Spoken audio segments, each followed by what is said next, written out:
Hey, this is Dara Connolly, and I dare you to speak on stage with impact and be more influential when speaking in front of an audience. Okay, in this tip, we're going to drop how you can be more confident when speaking, and let's jump right in. Let's do it.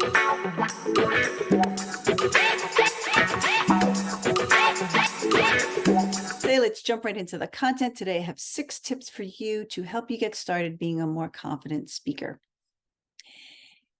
And for most of us, we're hard on ourselves. We want to get to that A game right away, but it takes a little bit of time, and definitely there's a journey to get there. What's going to make the journey even faster and more efficient is to know what your weaknesses are. We all have them. There's no need to act like we're perfect here. If you want to be confident in speaking in front of groups of people and voicing your ideas, whether that's a meeting or on a stage, embrace your weaknesses from the start. So what do I mean by this? Well, it means being okay with making a mistake. Maybe you talked too fast, maybe you stuttered, maybe you said the wrong word. Lighten it up a little bit. It's okay to laugh at yourself. Oops, there I go again. Oh, I didn't mean to say that. We don't need to get overly dramatic about it. But if you embrace the mistake and keep it light, others will respond that way about it. It's not a big deal. Nobody's going to judge you because it'll be brushed over in a nanosecond. So remember that when you embrace your weaknesses and not feel awkward about it or try to hide it or apologize for whatever it is, whether it's the PowerPoint won't open, you have hives on your chest and people are maybe you think staring at you, it's okay. You're human. So let's just take a moment here to recognize we all are not perfect. So the more that you can be okay with whatever's happening in that moment, the more other people are going to be okay. Trust me on this one. Be confident in your speaking enough to know that you have flaws and that you are going to be welcoming about the flaws. You're not going to point them out, but you're going to just know that, hey, they're there, and I'm not going to be ashamed of it because I'm human just like you. Nobody, as far as I know, is giving an AI speech yet. Okay, tip 2 is to give yourself a little bit of time to prepare what you want to say. And this is especially true for those last minute, spur of the moment presentations that maybe you're pulled in to do, or at a meeting, or maybe a job interview when you don't really have time to prepare. You have to think on the cuff there. Take a second. That's a really great question. And think about how you want to answer it. Because this way you're going in with the most power you have. When you have a presentation that's prepared and practiced, that's obviously going to give you the most confidence, but not everything works that way. You can speak up in a meeting or be giving a presentation and someone throws you off guard with a comment. And if you're not sure how to respond, take a second, give yourself adequate time. It's even okay to say, let me get back to you on that. Or let's discuss this after this presentation. I'd love to chat with you more about it. Pull yourself away from the stage if you need to allow yourself some time, because if you answer incorrectly or say the wrong thing, it's hard to go back and fix that. So give yourself a little bit of time to prepare. And again, if you do that with confidence, nobody's going to make a big deal of it. Sometimes I'll write down the idea to make sure I don't forget exactly how it was said. I want to make sure I answer the person's question. So it's okay to take notes. It's okay to be very honest. Can you rephrase that if you don't understand it? So this way you are going in as the expert and prepared. A novice or inexperienced person would just blurt out an answer or wing it. I don't want you to do that. Confidence comes from being okay with saying, well, you stumped me there. I don't know. I'm going to look into it and I'll get back to you. Tip 3, this one I've said before, but I don't know if people are doing it. I got to be honest. It's one of those things. It's a tendency. The 3rd tip is to maintain eye contact when you're speaking. And it's a tendency we have as human beings to look away. Sometimes it's down and to the right because we're thinking of what we want to say as we're speaking. But when we do that, we sever the connection with the audience. So I want you to pull yourself back. If it's on Zoom, stare at the camera. If it's in person, find people along the audience to look at. You have to keep your confidence. You have to keep your eye contact to convey confidence. If it's hard for you, it comes from practice. You want to start to look people in the eyes when you're speaking. Doesn't matter if it's one person or 1,001. Look into people's eyes and let them know you're talking to them. You're not just sputting out the content that's on your page. You are talking to them. And when you do this, it lets the people know, wow, you see me, you get me, you're talking to me.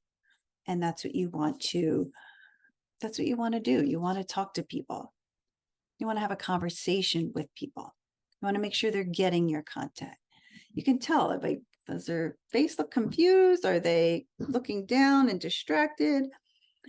When you do this, you're getting information of, do I need to elaborate more? Maybe I didn't say that right. Let me explain it another way. Eye contact is so powerful.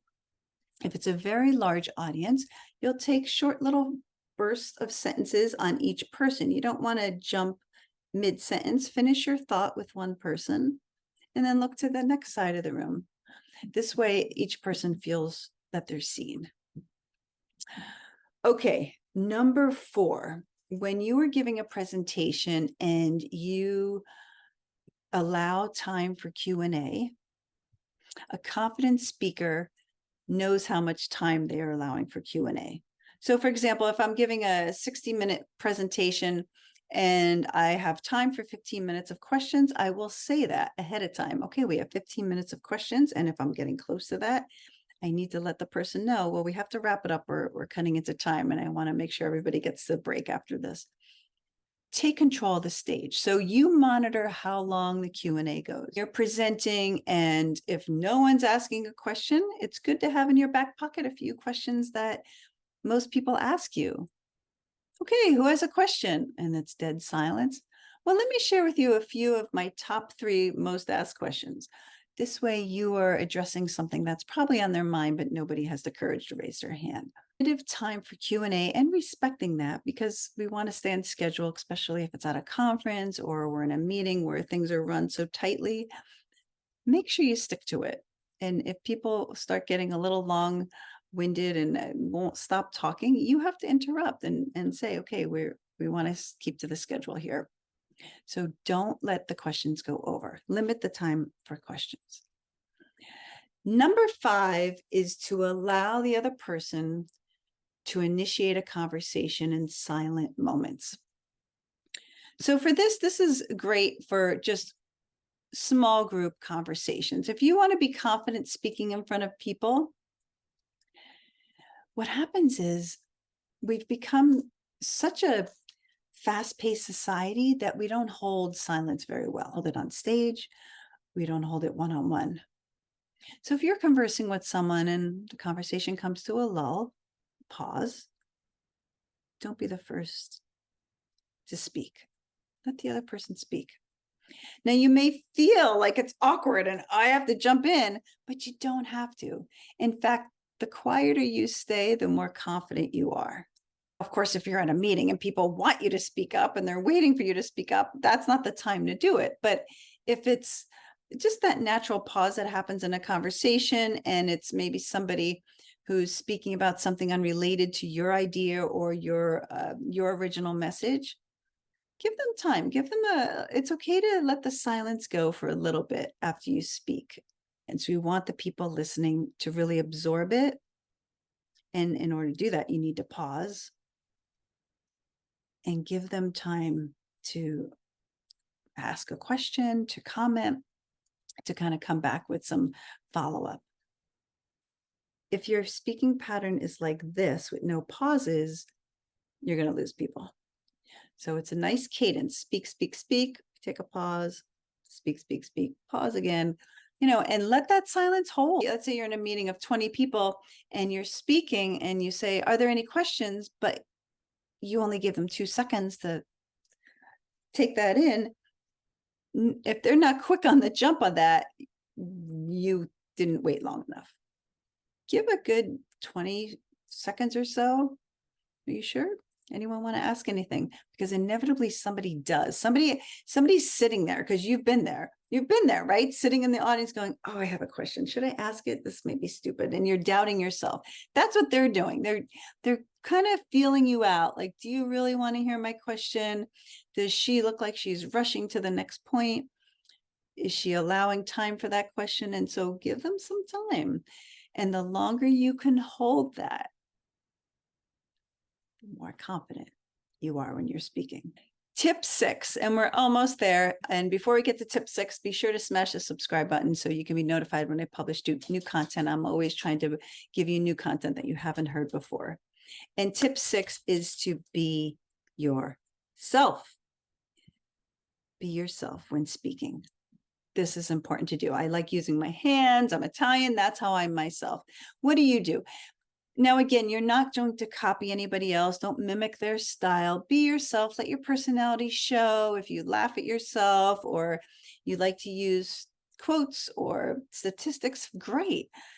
Don't hold back. What's going to give you more confidence when you're speaking is when you allow your personality to come through, and all of it, the quirkiness, make sure it's professional, but it allows the conversation to move more naturally, and you're in your flow when you're yourself. You want to be natural at speaking and confident speaking and allow your audience to connect with you. You got to be able to be yourself. Don't be afraid to show yourself. And the bonus tip, because you've been very patient, and thank you for waiting and being here throughout the entire video. Before I drop the bonus tip, remember, you can always reach out to me. These are just a few. These are just 6 of many, many tips I can help you to speak with impact on stage. Feel free to send me a message, or a great way to begin is hit the link below for Dara Connolly Club, because it's the most affordable way to get expert coaching for anyone who wants to be a professional speaker, level up their game, or to speak with confidence. Okay, I want to remind you that this is a journey. Nobody begins speaking beautifully day one. It's a learned process. To give yourself small goals in the beginning. Maybe it's just, I'm going to raise my hand at the next meeting, or I'm going to force myself to ask a question in front of an audience, a new audience. Or if the opportunity comes up to speak on a stage, I'm going to take it. Or I'm going to join an improv class so I get used to speaking on stage. What is the next most logical step for you to take? I believe in you. I can't wait to hear your journey. So feel free to reach out to me to connect. I know you can do it. You just got to take the first step. Will you do it? I dare.